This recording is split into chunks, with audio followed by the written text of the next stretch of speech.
Hi friends, ನಾನು ನಿಮ್ಮ chef ಸ್ಟ್ಯಾಂಡಿ. ಎಲ್ಲರೂ ಹೇಗಿದ್ದೀರಾ? ಬನ್ನಿ ಇವತ್ತು ಸಿಂಪಲ್ ಆಗಿ ಕೋಳಿ ಸಾಂಬಾರು ಹೇಗೆ ಮಾಡೋದು ನೋಡೋಣ.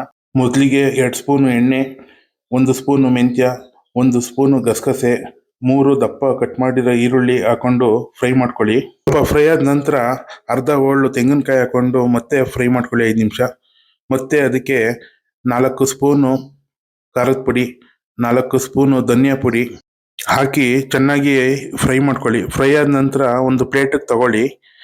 ಪ್ಲೇಟಿಗೆ ತಗೊಂಡು ಅದು ತಣ್ಣಗಾಗಲಿ. ತಣ್ಣಗಾದ ನಂತರ ಮಿಕ್ಸಿ ಜಾರ್ಗೆ ಹಾಕೊಂಡು ಅದನ್ನು ನೀರು ಹಾಕೊಂಡು ರುಬ್ಕೊಳ್ಳಿ. ಈಗ ಒಂದು ಪಾತ್ರೆಯಲ್ಲಿ ಮತ್ತೆ 2 ಸ್ಪೂನ್ ಎಣ್ಣೆ ಹಾಕೊಂಡು 1 kg ಚಿಕನ್ನ ತಗೊಂಡು ಚೆನ್ನಾಗಿ ಫ್ರೈ ಮಾಡಿ ಒಂದು 5 ನಿಮಿಷ. ಮತ್ತೆ ಅದಕ್ಕೆ ಒಂದು ಹಿಡಿ ಉಪ್ಪು ಹಾಕಿ, 1 kgಗೆ ಒಂದು ಹಿಡಿ ಉಪ್ಪು ಹಾಕಿ ಚೆನ್ನಾಗಿ ಫ್ರೈ ಮಾಡ್ಕೊಳ್ಳಿ. ಮತ್ತೆ ನಾವು ರುಬ್ಬಿದ್ದಂಥ ಮಸಾಲಾನ ಹಾಕೊಂಡು ಒಂದು 5 ನಿಮಿಷ ಫ್ರೈ ಮಾಡ್ಕೊಳ್ಳಿ. ಮತ್ತೆ ಆ ಮಸಾಲೆಗೆ ನಿಮ್ಗೆ ಎಷ್ಟು ಬೇಕಷ್ಟು ನೀರು ಸೇರಿಸಿ ಒಂದು 10 ನಿಮಿಷ ಬೇಯೋದಕ್ಕೆ ಬಿಡಿ. ಸ್ವಲ್ಪ ಕಸೂರಿ ಮೆಥಿ ಹಾಕೊಳ್ಳಿ, ಇಲ್ಲಾಂದ್ರೆ ನೀವು ಮೆಂತ್ಯ ಸೊಪ್ಪು ಹಾಕೋಬಹುದು. 10 ನಿಮಿಷ ಆದಮೇಲೆ ನಿಮಗೆ ಕೋಳಿ ಸಾಂಬಾರು ರೆಡಿ ಇರುತ್ತೆ. ಸಿಂಪಲ್ ಆಗಿರೋ ಕೋಳಿ ಸಾಂಬಾರು ವರ್ಷ ಜೊತೆ ತಿಂತಾ ಇದ್ರೆ ರಿಪೀಟ್ ಅಂತಾನೆ ಇರಬೇಕು, ಅಷ್ಟು ಚೆನ್ನಾಗಿರುತ್ತೆ.